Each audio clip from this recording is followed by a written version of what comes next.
वजन कम करना है तो कैलोरी डेफिसिट करो। अब कैलोरी डेफिसिट क्या है? कम खाओ। अगर आपके नज़दीक भी कैलोरी डेफिसिट का मतलब सिर्फ ये है कि कम खाना है, तो ये आधा सच है। कैलोरी डेफिसिट के दो हिस्से होते हैं, कैलोरीज इन और कैलोरीज आउट। आप कितना खा रहे हैं और कितनी कैलोरीज को बर्न कर रहे हैं। ज़्यादातर लोग जो हैं वो पहले हिस्से की तरफ फोकस करते हैं, बस वो कम खाते हैं और रिजल्ट्स तो उनको इससे मिल जाते हैं, लेकिन वो सस्टेनेबल नहीं होते, वो लंबे अरसे तक नहीं रहते। अगर आप चाहते हैं कि आपको सही अच्छे रिजल्ट्स मिले तो आपको कैलोरीज आउट पे भी फोकस करना है। अब कैलोरीज आउट का हरगिज़ ये मतलब नहीं है कि आपने कम खाना है और साथ एक्सरसाइज करनी है या वॉक करनी है, क्योंकि लोग ये समझते हैं कि अगर हमने किसी दिन ज़्यादा खा लिया है या अगर हम डाइट कर रहे हैं, कैलोरी डेफिसिट पे हैं, तो बस वॉक करने से भी काम हो जाएगा, जिम में जाके एक्सरसाइज करने से भी काम हो जाएगा। जबकि ऐसा नहीं है।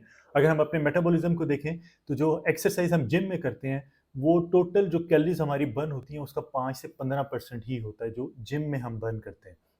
जो हमारा डाइजेस्टिव सिस्टम है वो 10 से 15% कैलोरीज को बर्न करता है। जो हमारी आम डेली की एक्टिविटीज़ हैं, उठना, बैठना, चलना-फिरना, कोई भी काम करना, बैठे हुए हैं या ब्रेन अपना काम कर रहा है, वो आपका 5 से 25% होता है। और जो हमारा बीएमआर है, जो हमारे बॉडी का बाकी सारा सिस्टम है, जो कैलोरीज़ चल रही हैं और बॉडी उसको बर्न कर रही है, वो 50 से 70% कैलोरीज़ वहाँ से बर्न हो रही होती हैं।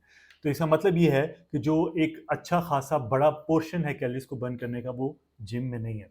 तो इसलिए माइंड में ये भी मत रखें कि आप जिम जाके ज़्यादा एक्सरसाइज कर लेंगे तो वो बैलेंस हो जाएगा, ऐसा नहीं है। तो करना क्या है हमें कि हमें अपने जो सेकंड पार्ट है उसकी तरफ फोकस करना है कि जिम में तो जाके एक्सरसाइज करके 5 से 15% हम कैलोरीज को बर्न कर रहे हैं, लेकिन बाकी हिस्से में कैसे बढ़ाया जाए? बहुत सिंपल है, सबसे पहले तो अपनी डाइट में प्रोटीन को ऐड करें। जो हमारी प्रोटीन बॉडी डाइजेस्ट करती है, उसका उसको सारा प्रोसेस करती है, उस प्रोसेस में बॉडी को ज़्यादा कैलोरीज को बर्न करने की ज़रूरत पड़ती है और 25 से 30% तक ज़्यादा कैलोरीज की ज़रूरत पड़ती है। इसलिए जब आप हाई प्रोटीन मील पे आते हैं तो आपकी बॉडी बॉडी को ज़्यादा कैलोरीज की ज़रूरत पड़ेगी। फिर जो हमारी जिम के अलावा एक्टिविटी है, उसको बढ़ाएँ, वॉक अपनी ऐड करें, हर खाने के बाद 10-15 मिनट की वॉक रख लें। ओवरऑल जो आपका डेली बेसिस की जो मूवमेंट्स हैं, उनको बढ़ाएँ, ज़्यादा सेडेंटरी मत रहें। या फिर आप अपने बीएमआर के ऊपर काम करें, उसमें सबसे पहले मसल बिल्डिंग करें। जितना ज़्यादा मसल होगा, उतनी कैलोरीज़ को बर्न करने की डिमांड बढ़ेगी। नींद अपनी को ठीक करें, वो बहुत ज़रूरी है। नींद की हालत में सारी रिकवरी होती है। स्ट्रेस लेवल को कम करने की कोशिश करें, जिस हद तक आप उसको कम कर सकते हैं और अपने आप को डिहाइड्रेट होने से बचाएँ। बहुत से लोगों को मैंने देखा है कि वो पंखा बंद कर देंगे एक्सरसाइज के दौरान, एसी बंद कर देंगे कि भई पसीना आना चाहिए। डिहाइड्रेट होगा मसल, बॉडी आपकी कोलैप्स कर जाएगी, आपको अपनी हाइड्रेशन का ध्यान रखना है।